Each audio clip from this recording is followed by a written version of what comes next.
The first wind of November 1891 didn't strike the cabin from above.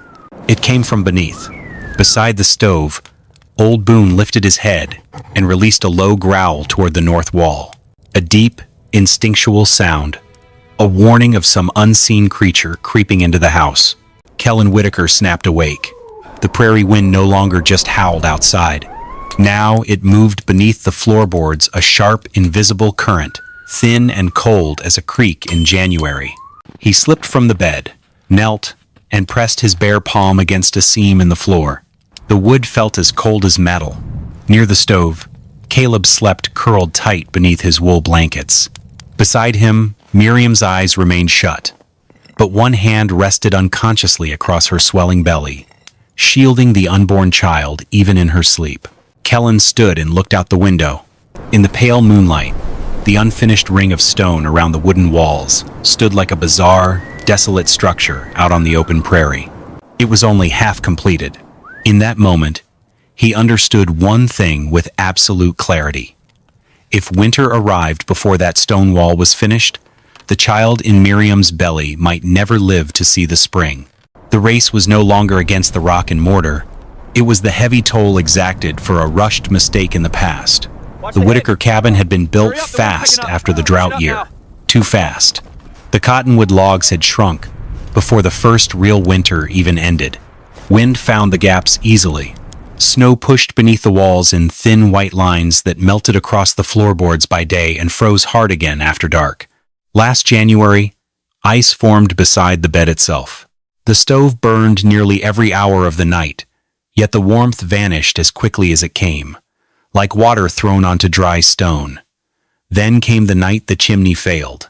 A hard downdraft shoved smoke back into the cabin, so fast the lantern disappeared behind gray haze. Miriam doubled over coughing in the dark, while Caleb cried for air. Kellen dragged the door open against the storm. Snow exploded inside. White powder raced across the floor with the wind. After that night, he stopped blaming the cold alone. He started watching the way air moved. To break those invisible currents, he turned to the heaviest, most unforgiving materials he could find. It was a choice that soon drew the stares of the entire valley. By September of 1891, people in Black Elk Basin had started slowing their horses whenever they passed the Whitaker place. Not because the cabin looked impressive, because it looked wrong.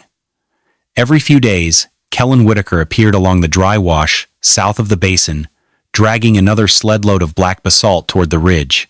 The rocks were heavy enough to leave deep scars through the prairie grass behind him. Some pieces were smooth from old floodwater. Others came from broken shale shelves higher up the slope. Men hauling firewood for winter watched him in silence at first. Then the jokes began. Man's building himself a stone freezer. Must think rocks burn hotter than pine? Kellen ignored all of it. He stacked the basalt carefully beside the cabin, choosing flatter pieces for the outer face and heavier stone for the lower footing trench. One afternoon, Wade Mercer, a cattle rancher whose place sat 2 miles west of the basin, reined his horse beside the unfinished wall and stayed there watching for several minutes. The stone shell already reached nearly waist-high along the north side of the cabin. But what bothered Wade most was not the wall itself. It was the empty space behind it. A narrow gap separated the stone from the cottonwood cabin, wide enough to slide a hand through in some places. Wade finally stepped closer and frowned at it. "The hell's the point of leaving air back there?" he asked. Kellen kept working mortar into a seam without looking up. The prairie wind rolled over the ridge behind them, bending the dry grass flat for a moment before passing on. Near the doorway, Miriam Whitaker stood wrapped in a wool shawl, one hand resting low against the child she carried. Wade looked from the unfinished wall to her face. The confusion in his expression faded slowly into something heavier. Concern. Wade Mercer finally swung down from his saddle and walked toward the wall with the slow caution of a man inspecting something unstable. He pressed his glove against one of the basalt stones. Even under the weak autumn sun, the rock already felt cold. "That thing's gonna hold winter. Like a cellar," he said. Kellen kept working quietly. Mortar coated both hands nearly to the wrists. He set another flat piece of shale into place and pressed it down carefully with the handle of his trowel. Wade motioned toward the narrow cavity behind the wall. Snow gets in there, moisture freezes, and this whole shell turned into a dead cold pocket. He shook his head once. You wrap stone around wood. You're building a coffin, not a house. The words carried no cruelty, only certainty. Wade had survived 20 winters in Montana territory by trusting what could be seen plainly. Thick timber, sod banks, low roofs, dry fuel. Those things made sense. This did not. I got boys could help you bank the foundation proper before first freeze, he continued. Sod and manure hold heat better than rock ever will. Near the doorway, Caleb crouched beside the basalt pile, stacking smaller stones into crooked little towers while Boone watched from the porch. For a moment, Wade looked at the child, then toward Miriam, standing behind him beneath her shawl. The concern in his eyes deepened. Kellen finally spoke without looking up. The cold ain't what gets inside first. Wade frowned slightly, waiting. The prairie wind swept over the ridge again, rattling dry grass against the lower stones. Kellen lifted another piece of shale from the sled. The wind carries it. Years earlier, before Black Elk Basin and before the cabin on the ridge, Kellen Whitaker had worked the Idaho Silver camps as a labor hand for Gideon Pike, an old Cornish stonemason known for building smoke sheds that stayed dry through mountain winters. Gideon never explained things the way schoolmen did. He taught with weather. On bitter evenings, he would make young workers stand outside the sheds and hold their hands near different wall seams until they could feel where warmth disappeared fastest. Not where the air felt coldest, where it moved. One winter night, he brought Kellen into a small root storage hut built against a granite slope high above the camps. Outside, mountain winds screamed through the pass hard enough to shake loose snow from the roof beams. The sound carried through the darkness like steel, tearing apart. Inside, almost nothing moved. Gideon lit a candle and placed it beside the inner wall. The flame stayed perfectly still, not even a tremble. Heat survives where air dies, the old stonemason said quietly. He showed Kellen the thick outer stone shell first, then the narrow cavity behind it, then the vent gaps hidden low beneath the footing and high beneath the roofline. Wind pressure hits the outer wall, he explained. Dead air holds what stays behind. The stone itself gathered weak sunlight during the day and released it slowly after dark. But the real protection came from stillness. Air trapped without movement. Air unable to carry heat away. Then Gideon knelt beside one lower vent and scraped moisture from the seam with his thumb. Trap wet inside these walls, he warned, and winter turns the whole thing against you. Kellen never forgot that part. Not even once. The wall around the Whitaker cabin was never meant to be solid. That was the part nobody understood. Kellen dug a drainage trench nearly 1.5 feet deep around the north and west sides first. He filled the bottom with coarse gravel hauled up from the creek bed before placing the heavier basalt footing stones above it. Lower along the outer edge, he built a short, angled skirt of rock meant to break drifting snow before it packed against the foundation. Nothing about the work happened quickly. Every few feet, he left narrow vent gaps hidden low between the stones. Others sat higher beneath the roofline, staggered carefully so wind could not blow straight through the cavity. One afternoon, Caleb watched him leave another opening between two shale pieces and frowned. I thought the wind's what you're stopping. Kellen tamped mortar into a seam with the side of his trowel. It is. Then why leave holes? The question hung there a moment, beneath the steady prairie breeze moving over the ridge. Kellen finally looked toward the narrow cavity between the cabin and the stone shell. Because trapped wet kills slower than cold, he said. Near the doorway, Miriam paused her sewing without realizing it. She had been patching together small pieces of worn wool from one of Kellen's old winter shirts. Cloth meant for the child that had not yet been born. For several seconds, she simply watched her husband work. The stone wall rose slowly around the cabin, not tight, not sealed. Breathing. That night, the temperature dropped below freezing for the first time that season. Boone circled twice beside the stove, then settled near Caleb's blankets. But even now, The old dog still refused to sleep beside the north wall. The first hard freeze arrived early in October. By dawn, thin frost had formed along the lower north seam inside the cavity wall. Kellen noticed it immediately. Moisture had gathered there overnight and failed to clear fast enough through the lower vents. If deeper freezes came before the seam dried properly, expanding ice would begin cracking the mortar from within. Worse than that, the damp stone could start carrying cold straight toward the cabin wall itself. A cold bridge. He tore part of the section apart before breakfast. Chunks of half-frozen mortar hit the gravel trench below while pale steam rose from the exposed seam into the morning air. Wade Mercer happened to ride past, just as Kellen drove a chisel into another fresh section. The rancher watched silently for a moment before shaking his head. "Told you," he said. "Stone sweats colder than wood." For once the wall looked less like a plan and more like a mistake, but Kellen never answered him. He widened the lower drainage slit instead.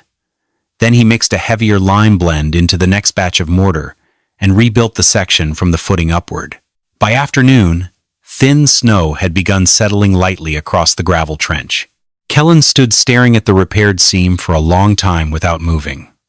2 days later, Evelyn Rourke arrived with the weekly mail, wrapped inside a leather satchel dusted white with trail frost. She studied the unfinished north wall for a long time before speaking. Most people asked Kellen why he was building with stone. Evelyn asked something else entirely. "You ain't building for warmth," she said quietly. "You're building for stillness." Kellen looked at her then. Really looked at her. It was the first time anyone had understood the difference.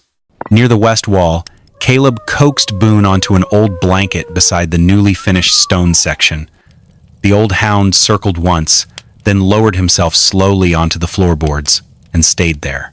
Miriam noticed it before anyone else. Her eyes moved from the sleeping dog to the wall beside him.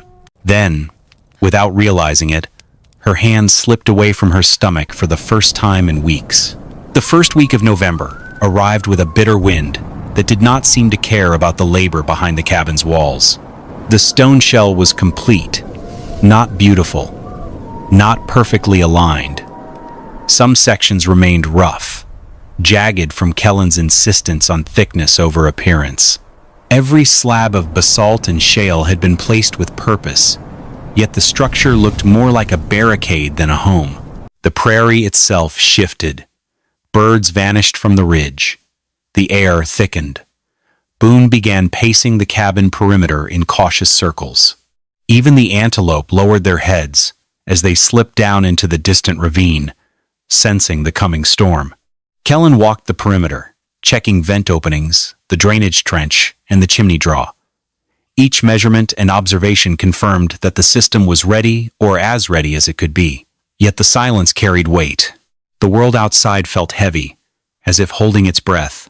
That night, Kellen slept in short bursts, waking to the scrape of gravel outside, the whisper of wind bending through the ridge, and Boone's low growl echoing the tension he felt but could not articulate. Nature had noticed the cabin, not in fury, yet not with leniency either. It had circled, examined, and decided it was time to test. From the porch, under a sky gray and dense, Kellen looked back at the half-finished mortar seams, the jagged stone edges catching faint moonlight, and understood fully the race about to begin. Every motion of wind, every rustle of dry grass seemed magnified. The storm was patient, calculating, and unstoppable. All that remained was to see if the shell he had built could survive its judgment. The first real blizzard arrived faster than anyone in the basin expected. It did not build slowly. It did not waver. It struck like an invisible wall, plunging from the north, crashing against the ridge with a force that shook loose prairie grass for hundreds of yards.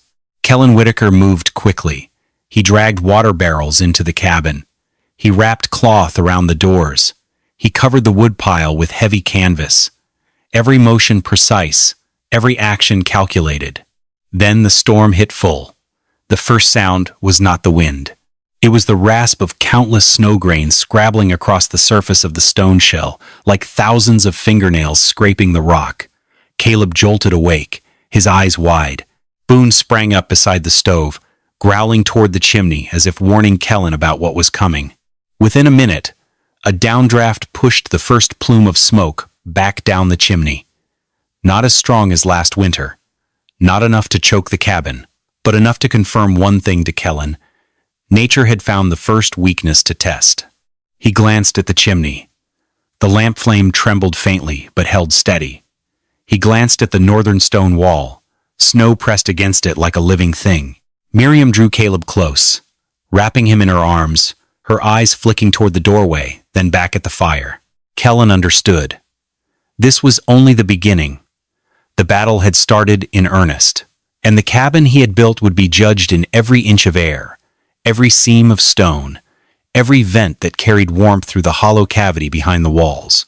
Near midnight, Kellen noticed the lower north vent beginning to disappear beneath packed, drifting snow. That frightened him more than the wind itself. If the airflow beneath the cavity died completely, moisture would stop escaping.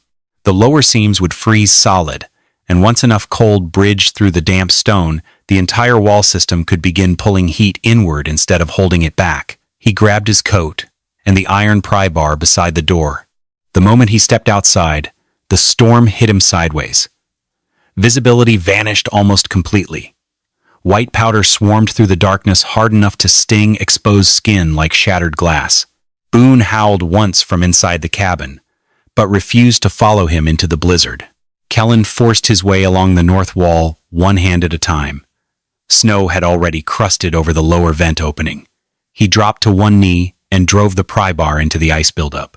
Frozen chunks broke loose and vanished instantly beneath the drifting snow.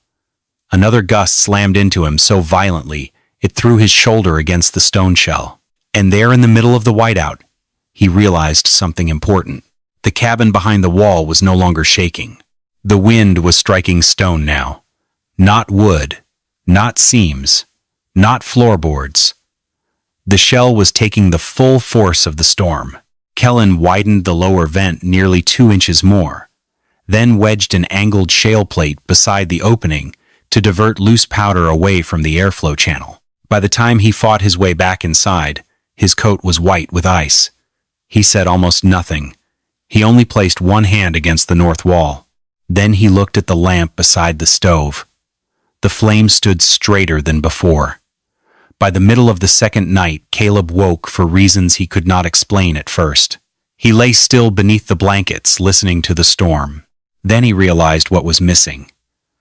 The little tin cup hanging beside the stove no longer rattled against the nail in the wall.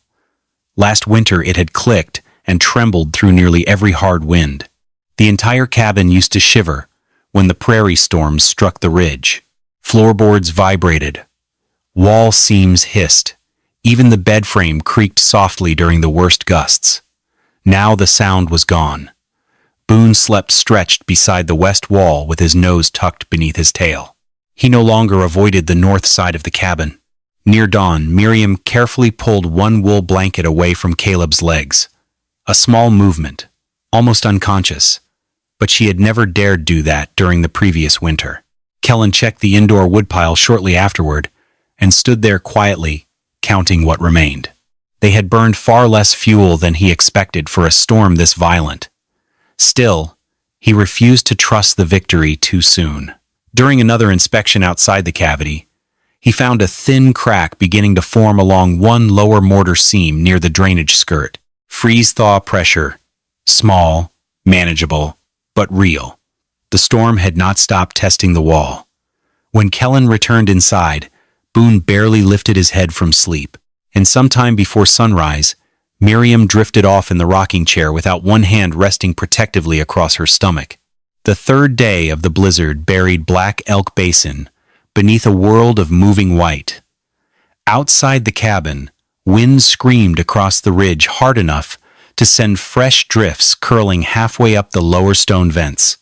Snow scraped continuously across the shell in long, dry waves.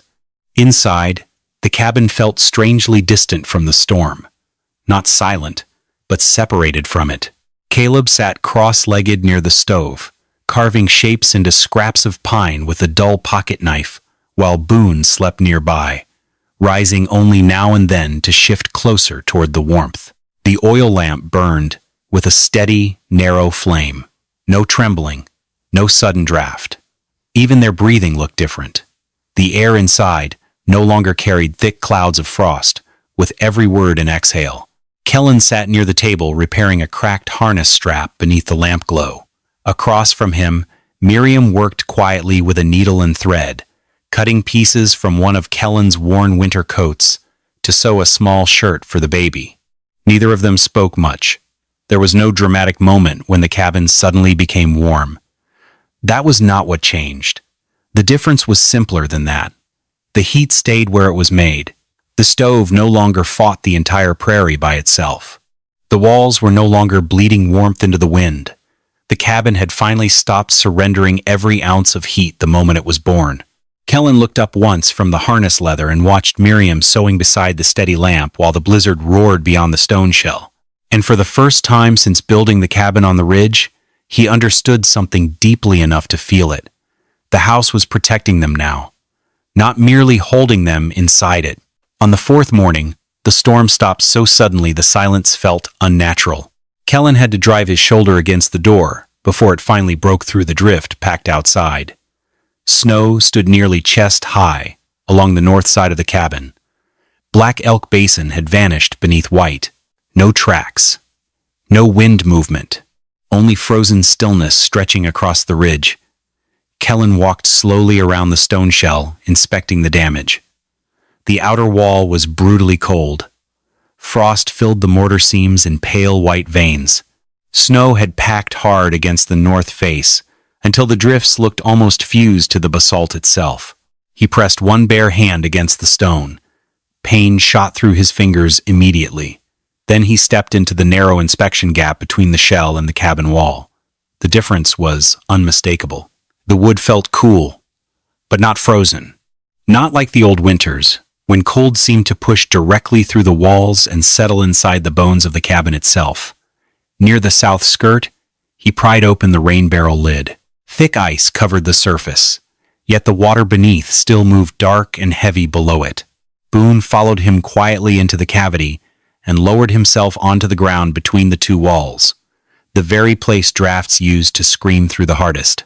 Kellen stood there for a long moment, with one hand on stone and the other against wood. And he finally understood that Gideon Pike had been right all those years ago. Cold only survived where air kept moving. Late that afternoon, Wade Mercer appeared through the drifting white along the ridge trail. He moved slowly through snow, nearly to his hips. Exhaustion showed in every step. His face looked raw from windburn, and frost clung white along the edges of his beard. The prairie storm had not spared his place. The north sod bank around his cabin had torn loose during the second night of the blizzard. Part of the woodshed roof collapsed beneath drifting snow. Half his feed barrels disappeared entirely beneath the drifts piling against the fence line. Wade had come to check whether the Whitakers were still alive.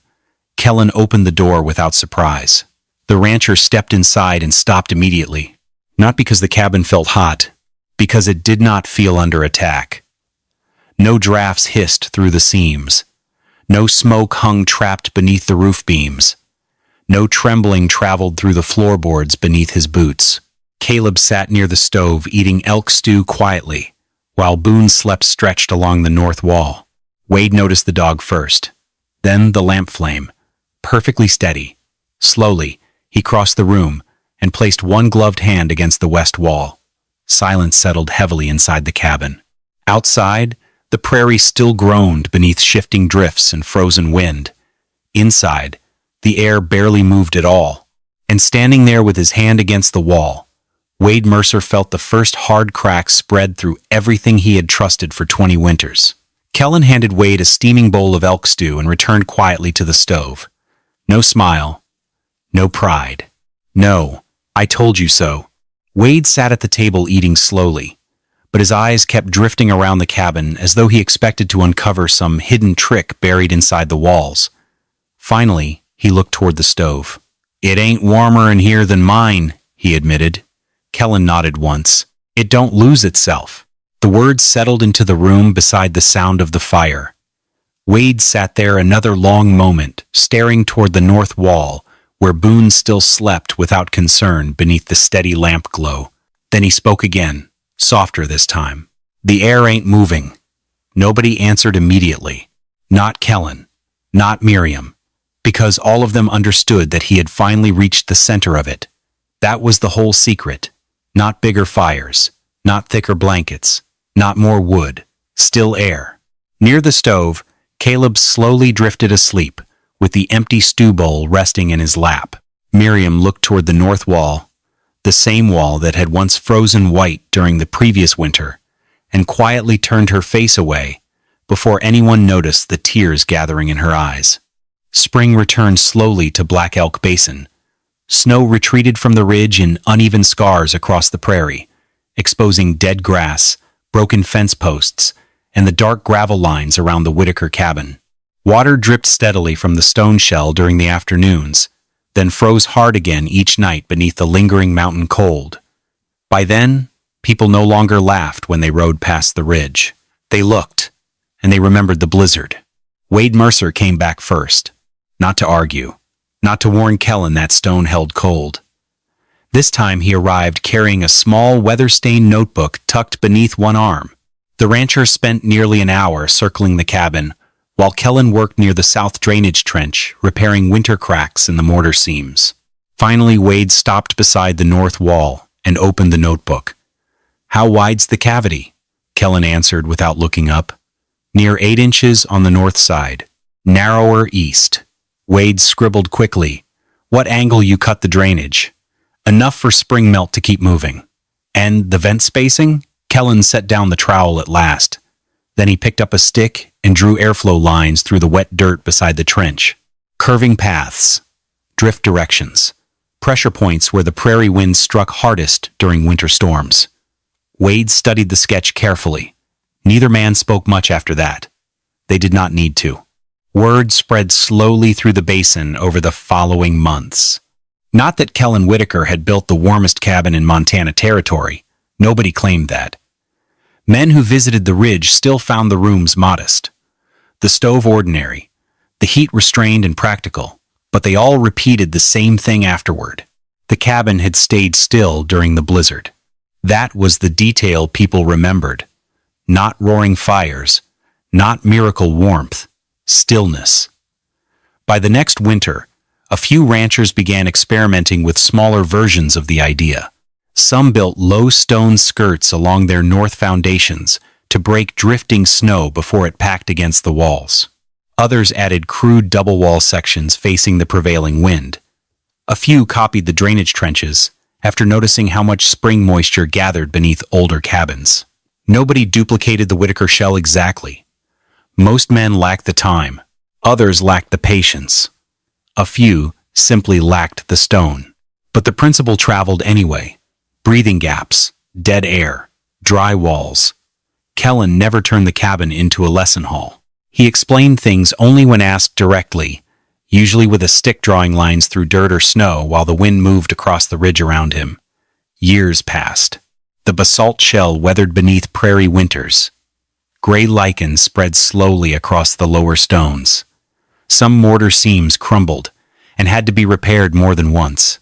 The north face remained scarred by drifting ice and blowing gravel long after other walls across the basin had been rebuilt entirely. Yet the cabin endured, and Caleb Whitaker grew into a man remembering one truth more clearly than any other. The thing that saved his family had not been a larger fire. It had been his father's understanding of how wind moved through the world. Long after Kellen Whitaker was gone, winter storms still crossed Black Elk Basin exactly as they always had. The prairie still screamed against the ridge. Snow still buried fences. Cold still searched constantly for movement, weakness, and openings. But inside the old Whitaker cabin, the oil lamp continued to burn with a steady flame that never trembled. Have you ever seen an old frontier trick that sounded foolish at first until nature itself proved it right?